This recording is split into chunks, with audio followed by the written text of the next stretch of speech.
வணக்கம் மக்களே. நடிகர் சிவாஜி கணேசனை பிடிக்கும்னா நம்ம சேனலை சப்ஸ்கிரைப் பண்ணிக்கோங்க. 80s இருந்தே சினிமாக்களில் ஹீரோக்கள் அதிக வசனம் பேசி நடிக்கிறதெல்லாம் குறைஞ்சி போச்சுன்னே சொல்லலாம். அதுவும் பாலு மகேந்திரா, மகேந்திரன் இவங்களோட படங்கள்லாம் ஹீரோக்களுக்கு குறைவான வசனம் தான் இருக்குது. ஆனால் சினிமா துவங்கிய 1935லேருந்து 70 வரைக்கும் அப்படிலாம் இல்லை. ஹீரோக்கள் பக்கம் பக்கமாக வசனம் பேசுவாங்க. அதுக்கு காரணம் நாடகங்கள்லேருந்து சினிமா உருவானது தான் காரணம். பெரும்பாலும் நாடக நடிகர்கள் தான் சினிமாவிலையும் நடித்தாங்க. அதே போல் நாடகங்களை இயக்கி வர பலரும் தான் சினிமாவில் இயக்குனராகவும் மாறினாங்க என்பது குறிப்பிடத்தக்கது. காட்சி மூலம் சொல்கிறத விட எல்லாத்தையுமே வசனங்கள்லேயே சொல்லணுங்கிறதான் அப்போ படம் எடுக்கும் முறையாக இருந்துச்சு.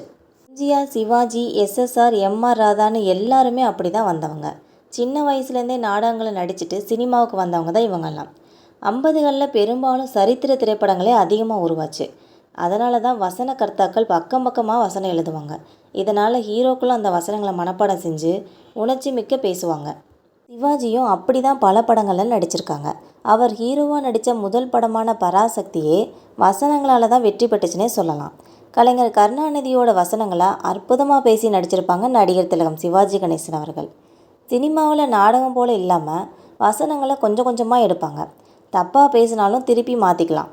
சினிமாவில் இது ஒரு ப்ளஸ் பாயிண்ட்டுன்னே சொல்லலாம். ஒரு கட்டத்தில் ஒரே டேக்கில் காட்சியை எடுக்கும் பழக்கமும் இயக்குநர்களுக்கு வந்துருச்சு.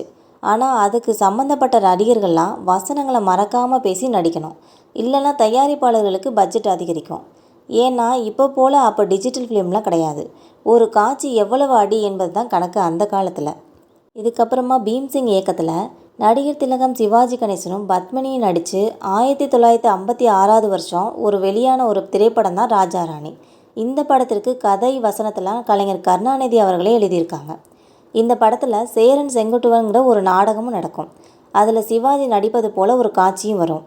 அதில் சிவாஜி பேசுகிற வசனத்தை சிங்கிள் ஷாட்டில் எடுக்கணும்னு பீம்சிங் யோசிச்சிருக்காங்க. ஆனால் சிவாஜி இதுக்கு சம்மதிப்பாரான்னு அவருக்கே ஒரு சந்தேகமாக இருந்திருக்கு. ஏன்னா அது 80 அடி ஃபிலிம் ரோலாக எடுக்குமா. இதுக்கப்புறமா இயக்குனர் பீம்சிங் அவர்கள் சிவாஜி அவர்கள்ட்ட பேசினப்ப சிவாஜி அவர்கள், நான் அந்த வசனங்களை பேசி நடிக்கிறேன், நீங்கள் ஒரே டேக்கில் எடுக்கிற வேலையை மட்டும் பாருங்கள் அப்படின்னு சொல்லியிருக்காங்க. சொன்ன மாதிரியே அந்த காட்சியும் படமாயிடுச்சு. கலைஞர் எழுதி தந்த வசனங்களை அழகாகவும் பேசி நடிச்சிட்டாங்க நடிகர் சிவாஜி கணேசன் அவர்கள். அவர் நடித்து முடித்ததுமே அங்கேருந்து எல்லாருமே கைத்தட்டி அவங்க ரொம்பவே பாராட்டி தள்ளிட்டாங்க. சினிமா உலகத்தில் 80 அடி ஃபிலிம் ரோலுக்கு ஒரே டேக்கில் வசனம் பேசி நடித்த ஒரே நடிகர் சிவாஜி தான் என்பது குறிப்பிடத்தக்கது. இதே போலவே நடிகர் சிவாஜி கணேசனோட தத்துவ பாடல்கள்லாம் கவிஞர் கண்ணதாசன் தான் எழுதியிருக்காங்க. இது மட்டும் இல்லாமல் கவிஞர் வாலி அவர்களும் பல சூப்பர் ஹிட் பாடல்களை சிவாஜி அவர்களுக்கு கொடுத்துருக்காங்க என்பது குறிப்பிடத்தக்கது. உங்களுக்கும் நடிகர் சிவாஜி கணேசனை பிடிக்கும்னா மறக்காமல் நம்ம சேனலை சப்ஸ்கிரைப் பண்ணி பெல் ஐக்கானை கிளிக் பண்ணிக்கோங்க. இது போன்ற டெய்லி வீடியோஸ் உங்களுக்கு உடனுக்குடன் வந்து சேரும். தேங்க்யூ.